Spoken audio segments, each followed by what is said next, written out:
먼저 읽습니다. 교독합니다. 무슨 일이든지 대적하는 자들 때문에 두려워하지 아니하는 이 일을 듣고자 함이라. 이것이 그들에게는 멸망의 증거요 너에게는 구원의 증거니 이는 하나님께로부터 난 것이라. 그리스도를 위하여 너에게 은혜를 주신 것은 다만 그를 믿을 뿐 아니라 또한 그를 위하여 고난도 받게 하려 하심이라. 너희에게도 그와 같은 싸움이 있으니 너희가 내 안에서 본 바요 이제도 내 안에서 듣는 바니라.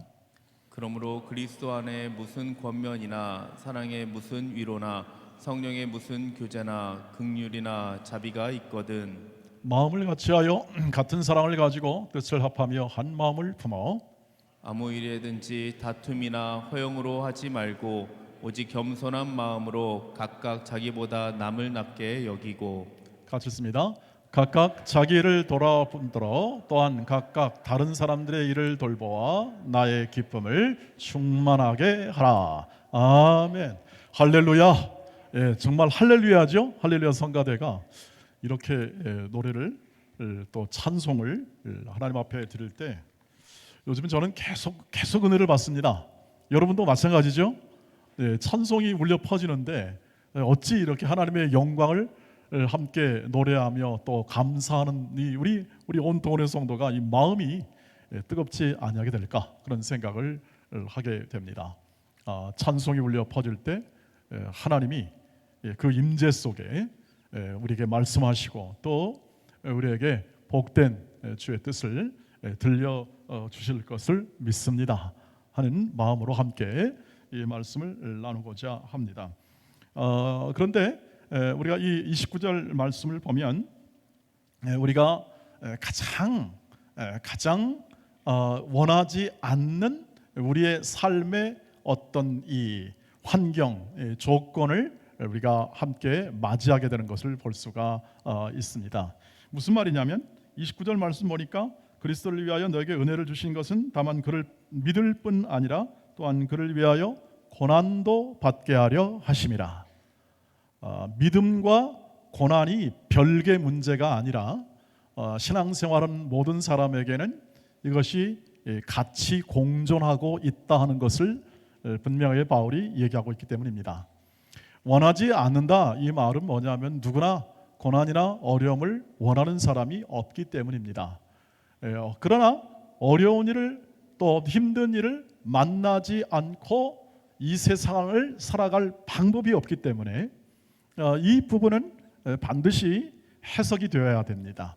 명료하게 우리의 삶 안에 이것이 분명하게 왜 이것이 우리에게 있게 되고 이것이 뭘 의미하는지에 대해서 분명한 확신이 있어야 이것에 대하여 당황하지 아니하고 또 이것을 통해서 이루시는 하나님의 뜻을 마음에 받고 삶에서 그대로 행할 그러한 지혜를 얻게 되기 때문이죠. 말씀드린 대로 믿음이라는 것은 정말 좋은 것 아니겠습니까? 은혜를 통하여 오기 때문에 믿음은 은혜입니다. 선물입니다. 선물을 통하여 오기 때문에 너무너무 좋은 겁니다. 그런데 고난은 이 믿음과 정반대로 생각하기 쉬울 수밖에 없습니다.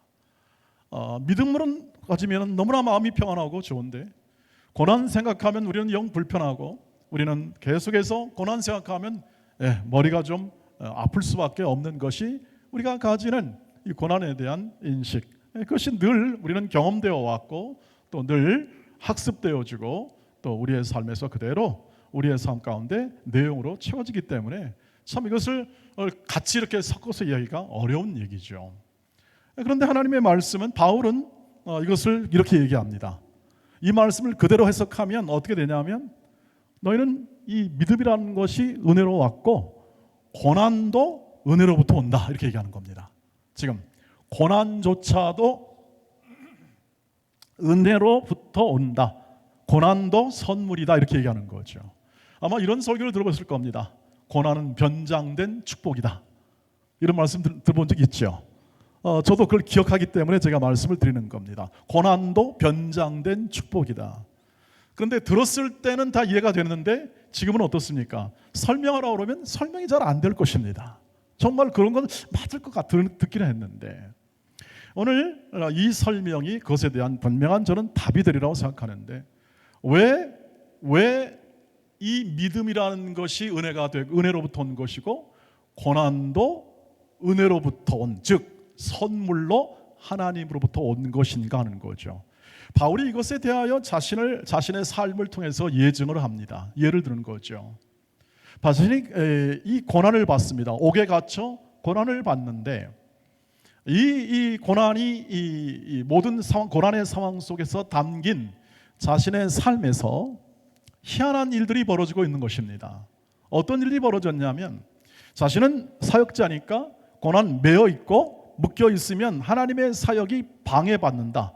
하나님의 사역이 이렇게 오히려 확장되지 못하고 어려움을 겪을 줄 알았습니다. 내가 나에게 맡겨준 복음이니까 내가 전하지 않으면 나는 맡길 거다. 그런 생각을 당연히 할 수밖에 없죠. 우리의 한계에서는요. 그런데 어떤 일이 벌어졌냐면 이 빌립보서 1장 안에 자신을 이렇게 지지하거나 혹은 또는 자신에서 비판하던 사람이 있었습니다. 그 사람들이 동시에 복음을 전하는 거예요. 그러니까 바울의 입장에서 보면은 자신을 지지했던 사람들은 바울이 힘드니까 옥에 갇혔으니까 우리가 열심히 해서 복음을 전하자. 그런 사람들이 생겨나서 복음을 전했고 그리고 또 자신을 비판했던 사람이 일부 있었던 것 같습니다. 자기만 뭐 사도인가 우리도 할 수 있다. 그래가지고 열심히 또 복음을 증거했습니다. 그러니까 자신은 막히고 매이고 고난 가운데 있는데 하나님의 일은 2배로 늘어났습니다. 희한하죠? 그러니까 자신의 생각에 그런 생각이 든 겁니다. 야, 참 희한하다. 이게 도대체 뭐냐 하는 생각이 드는 거죠. 가만히 생각해 보니까 이게 하나님이 하신 일이구나.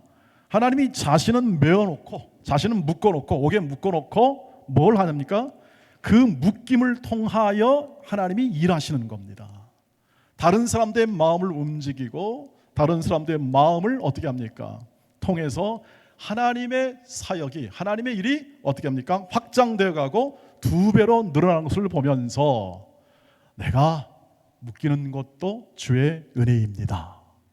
주님의 일과 주님이 구원의 일이니까 모든 사람을 위한 구원의 일이니까 묶이는 것도 하나님으로부터 온 것이군요 라고 생각을 하게 되는 거죠. 그러니까 중심이 어디 있습니까? 사나 죽으나 주의 것으로서 주께서 친히 내 인생과 내 삶을 인도하시기 때문에 내게 오는 고난과 어려움과 힘든 일들 안에서도 하나님께서는 능히 하나님이 일하신 목적과 그 능력의 지혜로서 반드시 그 뜻을 이루십니다 하는 믿음이 갖게 된 것이고 그 믿음은 고난도 해석이 되고 고난에 대한 모든 자신의 고난에 대한 이해가 되어서 다음과 같은 고백을 하게 됩니다. 골로새서 같은 동시대에 지어진 서신서니까 그 마음을 그대로 표현하는데 골로새서 1장 보시면 이렇게 됩니다. 24절로 25절 말씀을 같이 읽읍시다. 시작. 나는 이제 너희를 위하여 받는 괴로움을 기뻐하고 그리스도의 남은 고난을 그의 몸된 교회를 위하여 내 육체에 채우노라. 내가 교회의 일꾼 된 것은 하나님이 너희를 위하여 내게 주신 직분을 따라 하나님의 말씀을 이루려 함이라. 아멘. 바울이 이 표현을 해서 우리는 은혜를 참 많이 받았습니다. 저도 은혜를 많이 받았습니다. 네, 교회를 위해서 내가 충성하리라, 헌신하리라. 여러분도 아멘이시죠? 이런 설교를 많이 들으셨을 겁니다. 그리고 저도 거기서 은혜를 받고 교회를 위한 헌신의 이 기초를 잡아서 교회를 위해서 헌신하고 나아가고 하는 일들을 합니다. 그런데 이 표현을 조금 더, 이 표현이 좀 사실 이렇게 만만치 않습니다. 바울에 담긴 그 마음과 그 의도가 여러 가지 이 말씀, 직분, 교회 하나같이 전부 다 중요한 것들 아니겠습니까? 이런 중요한 것들 안에 담겼기 때문인데 다음과 같은 표현이라고 이 본문을 해석할 수 있겠습니다. 나는 지금 여러분이 아니라 내가 감옥에 있는 것을 감사합니다. 내가 갇힌 것을 기뻐한다. 괜찮다. 내가 묶여도 괜찮다. 우리는 세상에서 고난을 겪습니다. 그것은 주님께서 겪는 고난과 같기 때문입니다. 주의 남은 고난, 주께서 고난 가운데 일을 이루시잖아요. 십자가로 구원을 이루는 그 모든 고난의 길을 겪는 것처럼 그리스도를 따라 사는 사람들의 삶은 같이 그리스도의 고난에 동참하여 그리스도의 뜻을 이루는 인생이니, 지금 내가 겪는 고난은 예수를 따라 사는 삶으로 그렇게 인식되고 있으니, 나는 이렇게 말합니다. 나는 교회가 겪는 고난에 참여하는 이 기회를 정말로 환영합니다. 이렇게 들어가고 있습니다. 정말 환영한다. 바울의 마음입니다. 나는 이 교회 그 일꾼이 되어서 이 고난을 순전한 선물로 받았습니다. 고난을 선물로 받았다. 그래서 육체 채우는 겁니다. 선물로 받아 채우는 거지. 여러분, 할만하겠습니까? 이 일이 어디 가서 바울이 행했던, 맞았던, 고난당했던 고난을 누가 당하려고 하겠습니까? 그러나 그 마음이 이렇습니다. 그 마음이 고난이 해석이 되는 겁니다. 이건 주께서 받으신 고난을 통해서 나는 그 고난에 대한 재현을 통해서 그리스도와 하나가 되고 그리스도의 인의 삶을 사는 것이기 때문에 이 고난의 삶도 선물입니다 라는 그런 바울의 고백이 있습니다. 여러분, 직분을 따라오잖아요. 직분은 무엇입니까? 선물입니다. 직분은 은혜라고 하고 은사라고 하죠. 목사, 장로, 권사, 안수집사, 그리고 모든 또 서리집사 이르기까지 직분은 선물입니다. 은혜, 은사, 선물로서 받았고, 그래서 이것은 이 선물로 준 것으로 인하여 고난을 받는 거죠. 선물로 주나서 이 직분을 수행하다 보면 당연히 고난이 올 수밖에 없습니다. 왜냐하면 예수의 뜻대로 사는 것이 직분자의 본을 보이는 것이고 사는 것인데, 당연히 예수의 고난이 따라올 수밖에 없다는 것을 얘기를 하는 거죠. 그리고 나로 하여금 여러분을 섬기고 온전한 진리를 전하게 하시려는 이것이, 이 고난이 하나님의 방법이었습니다 하는 고백을 24절 25절에서 지금 하고 있는 거죠. 여러분 어떻습니까? 야, 참 바울은 대단한 사람이구나 하는 그런 생각을 하게 되는 거죠. 어떻게 이런 고백을 하게 되었을까? 그런데 이렇게 얘기합니다. 30절, 오늘 본문 30절을 보십시오. 같이 읽겠습니다. 시작. 너희에게도 그와 같은 싸움이 있으니 너희가 내 안에서 본 바요 이제도 내 안에서 듣는 바니라. 이게 다른 사람이 아니라 보통 성도들의 삶이라는 거죠. 성도들의 인식이 돼야 되고 각 예수를 믿는 사람들이 해야 할 선한 영적 싸움이죠. 고난을 고난으로만 보지 않고 이 안에 담긴 선물, 그래서 하나님이 은혜로 주신 이 모든 삶의 정황, 고난의 정황, 어려움의 정황이 고난으로만 끝나지 않고 하나님의 목적을 이루게 하시는 하나님의 은혜의 선물의 하나다 하는 것을 가지고 이것 때문에 당하는 많은 일들, 어려움들, 이런 것들을 영적 싸움이라고 하죠. 이것을 견뎌야 하고 이것을 이겨내야 하고 그것을 통하여 더 하나님께 가까이 가는 싸움이 누구에게나 있다 하는 것을 생각해 봅니다. 그래서 바울이 이렇게 나중에 디모데 목사에게 편지를 하면서 이렇게 말합니다. 디모데후서 3장 12절 말씀입니다. 같이 읽습니다. 무릇 그리스도 예수 안에서 경건하게 살고자 하는 자는 박해를 받으리라 됩니다. 예외 없습니다. 초대교회에서는 예외 없이 그리스도를 믿는 사람들이 전부 다 박해를 받습니다. 왜냐하면 세상이 예수를 원하지 않기 때문에 그렇습니다. 여러분, 박해라는 게 다른 게 아니라 세상이 예수를 원하지 않습니다. 여러분, 우리도 원하지 않았죠. 저와 여러분도 예수를 원하지 않았습니다. 마찬가지로 누구나 다 이 세상은 예수를 원하지 않았습니다. 그래서 예수 믿는 자는 소수가 될 수밖에 없습니다. 세상이 원하지 않기 때문에.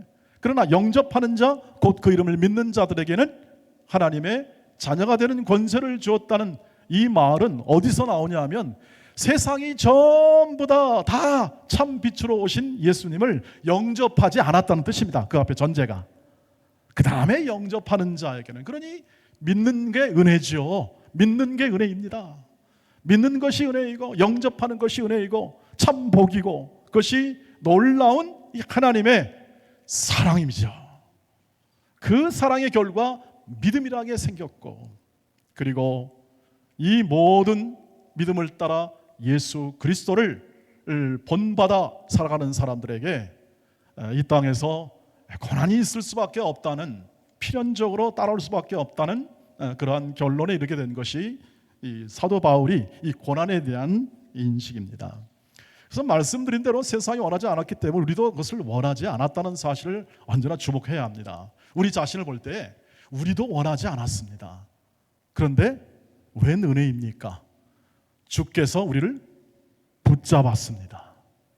우리는 붙들린 자입니다. 바울이 이런 표현을 많이 쓰죠. 나는 붙들렸다. 주께 붙들렸다. 왜 붙들렸냐면 원하지 않았습니다. 바울도 원하지 않아요. 이 예수를 따르는 삶을 원하지 않습니다. 왜? 고난이 뚜렷한 삶을 누가 하겠습니까? 십자가로 박해받는 삶을 누가 원하겠습니까? 원하지 않습니다. 그리고 바라지 않습니다. 오히려 미련한 것으로 세상은 평가합니다. 십자가를 따르는 삶, 그 고난을 받는 삶을 미련하다. 뭘 고난을 받냐?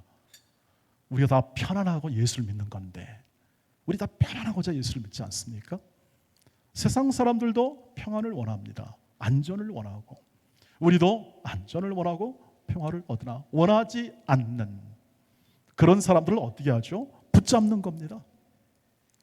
붙잡아서 사도 바울이 다메섹에서 그냥 확 바뀐 것처럼 어떻게 합니까? 방향 턴해서 예수를 믿는 믿음의 길로 걸어가게 하시고, 고난이라는 이 현실의 그 삶 속에서 예수를 따라가게 함을 통하여 뭘 합니까?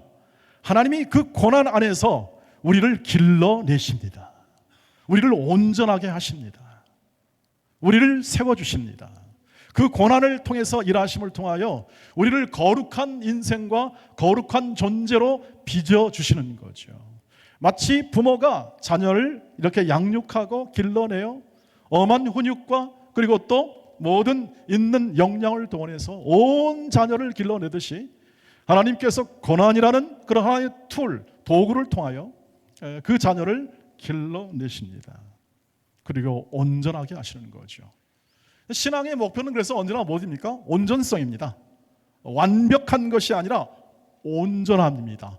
온전한 자리까지, 거룩함이라는 하나님의 자녀의 온전한 자리까지 우리의 인생과 삶을 하나님이 끝까지 우리의 인생을 추적하며, 우리 인생을 다 추적하며 우리의 삶을 세워내십니다.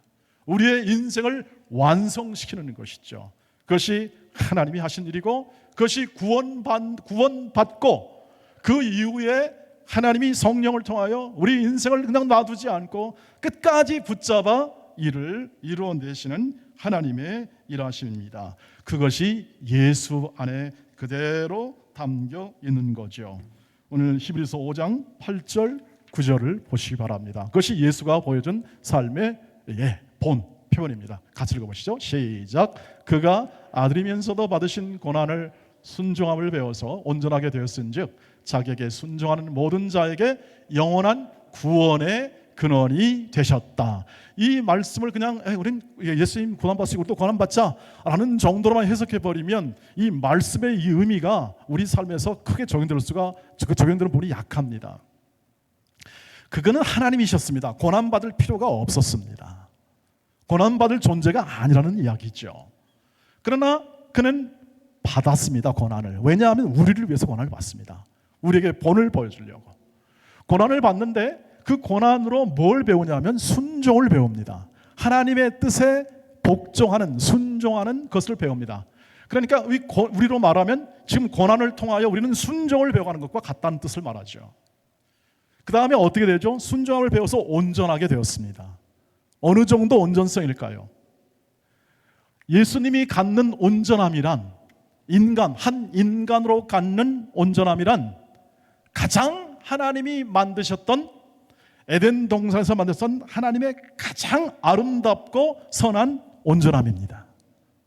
거기다가 예수는 의로우시며 자비로우시며 거룩하시며 영광과 지혜가 충만한 온전함이 되겠죠. 여기서는 인간적 참 인간으로 오셔서 그 인간의 완성을 의미하죠. 온전함을 의미하죠. 온전하게 되었은즉 뭡니까? 모든 믿는 자에게 구원의 근원, 구원이 되셨다.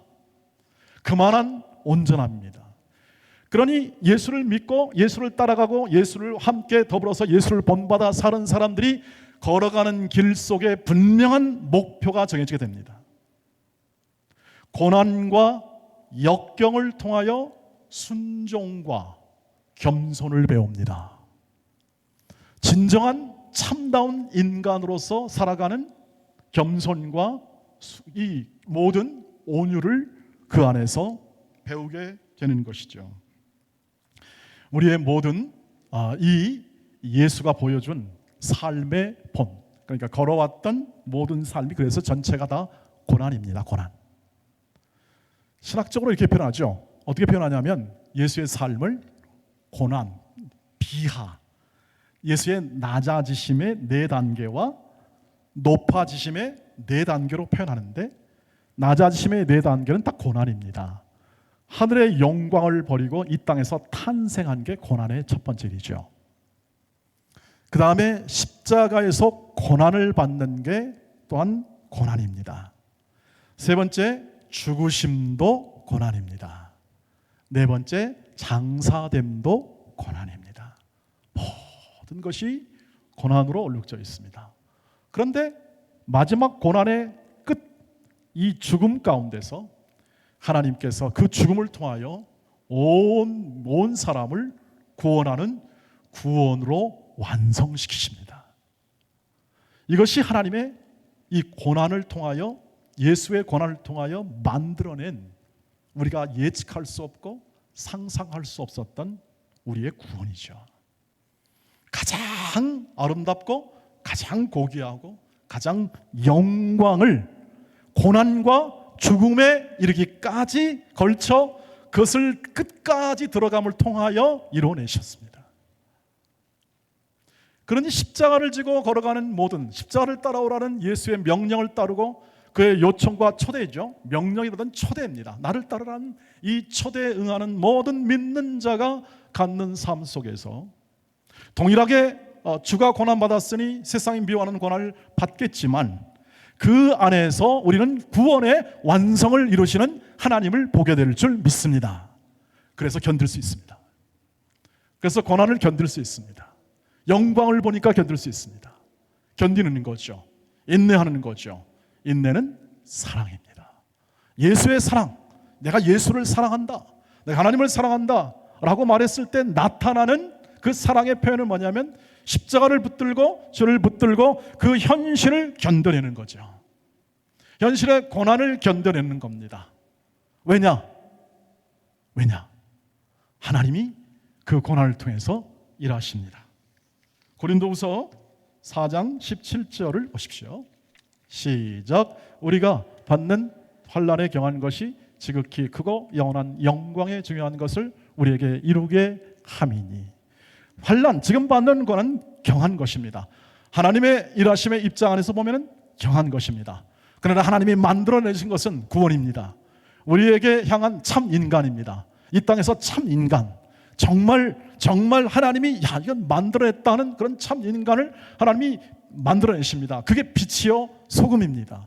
그게 빛의 자녀라는 표현입니다. 하나님이 만들어내서 하나님이 친히 이루어낼 것입니다. 그래서 베드로 전서 5장 10절에 보면 베드로가 이렇게 말을 합니다. 모든 은혜 하나님, 모든 그를 어두움 가운데서 영광에 불러내시고 잠깐 고난받는 너희를 친히 온전하게 하시고 강건하게 하시고 터를 견고하게 하시리라. 너희는 이 은혜 안에 굳게 서라고 말합니다. 우리가 이 진리의 말씀 안에 굳게 서게 될 때 우리는 고난을 통하여 일하시는 하나님을 볼 수 있게 될 것입니다. 사랑하는 우리 동원의 가족 여러분, 이것이 고난과 믿음, 은혜가 이렇게 연결된 바울의 증언이었고, 그리고 바울이 가졌던 삶의 자세였습니다. 동일한 우리의 삶에서 고난이 우리에게 없을 수는 없다는 사실을 이미 말씀드렸거니와 우리가 이 광야라는, 이 세상이라는 광야 속에 믿는 자로서 살아가고 있고, 우리가 걸어가는 길 속에 언제나 문제는 끊이지 않게 될 것입니다. 그때마다 이 말씀을 기억하십시오. 이 말씀은 오늘 우리에게 너희의 모든 삶 속에서 언제나 너희는 이 고난에 부딪힐 수밖에 없는 삶을 살아가는데 너희는 이렇게 살아가라. 무슨 삶입니까?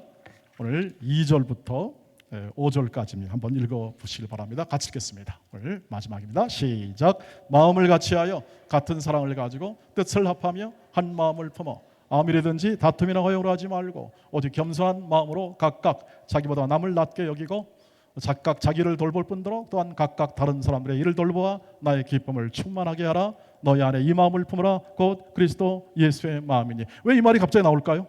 왜 이 연결될까요? 앞에 있는 본문과 이 말씀이 왜 연결이 될까요? 갑자기 왜 이것은 이 빌립보 성도를 향한 바울의 권면입니다. 너희가 무슨 은혜나 자비나 하나님의 은사를 체험했다면, 너희가 지금 예수를 믿는다면 너희는 나보다 남을 낮게 여겨라. 겸손해라. 겸손해라. 왜?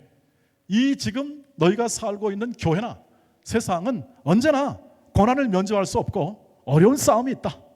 이 어려운 싸움 속에서 너희가 해야 할 것은 바로 겸손을 길러내는 거다. 그러기 위해서는 나보다 남을 낮게 여기고 나도 잘 돌아볼 뿐 아니라 다른 사람의 일을 좀 돌아보아라. 왜냐하면 그 교회가, 빌립보 교회가 평안한 교회가 아니었습니다. 성실히 임했지만 평안하지 않아요. 그 안에도 갈등이 있습니다. 온 교회가, 초대교회마다 갈등이 있습니다. 그 갈등 속에 있는데 너희가 해야 할 일은 뭐냐? 그 모든 어려움, 그런 교회, 그런 모든 삶의 정황, 내가 현재 처한 이 삶의 정황, 고난에 있는 정황 속에서 그렇다고 그것을 회피하거나 다른 사람을 원망하지 말아라. 다른 사람에 대한 모든 이런 그런 세상을 원망하지도 말고, 원망을 뿐이 아니라 왜 나만 겪는 고난이라고 말하지 말고 너희는 오히려 겸손한 삶을 살아가라. 거기에 고난으로 통하여 너희를 길러내시는 하나님의 뜻이 담겨 있다라는 것을 바울이 얘기하고 있는 것이죠. 주께서 이것을 길러내시고 온유함을 길러내시고 우리를 거룩함을 길러내시도록 우리의 돌보아야 될 사람, 우리가 더 이해해야 될 사람, 그리고 그런 환경 속에서 우리에게 어려움을 주죠. 점점 어려움을 더하면 더할수록 커지게 될 줄 믿습니다. 이것을 겪어나면 커지게 됩니다. 우리가 커지게 되고 거룩해지고 더 넓어지게 됩니다. 겸손은 어디서 나옵니까? 겸손은 바로 거기서 나옵니다. 진정한 겸손은 어려움을 당하여 그 모든 고난 속에 그 겸손, 예수의 마음을 품고 길을 걸어갔을 때 우리 안에 형성이 되고 담겨지게 됩니다. 여러분, 여기 겸손에서 웃음이 나왔답니다. 유머란 단어가 나왔답니다. 여러분, 그러니 우리가 겪는 어려움과 힘듦 속에 늘 하나님을 향하여 언제나 이 은혜, 하나님이 주신 은혜에 감사하고 바울이 말한 바 기쁨을 가지고 이 고난 속에 하나님의 부활의 생명의 그 은혜와 영광이 꽃필 것을 마음에 딱 담고 그 현실 속에서 주와 더불어 주를 붙들고 힘있게 살아가고 힘있게 일하시고, 그리고 우리에게 맡긴 이 직분, 일, 기업, 회사 혹은 직장 모든 여건 속에서 오직 주의 도우심과 인도하심을 구하고 찾고 그를 붙잡아 그 모든 고난을 돌파하고 이기며 나아가고 승리하는 우리 온 동원의 가족이 되기를 주의 이름으로 축복합니다. 기도하겠습니다. 자비하신 하나님, 고맙습니다. 은혜 안에서 믿음도 하나님이 주신 것이며 고난도 하나님께서 주신 선물의 부분임을 마음에 잘 간직하여 하나님이 허락한 삶의 모든 정황 속에서 오직 믿음과 사랑과 겸손으로 자비로 행하여 하나님의 뜻을 온전히 이루는 귀한 우리 동원의 가족으로 각각 삼아 주시옵소서. 예수님의 이름으로 기도하옵나이다. 아멘.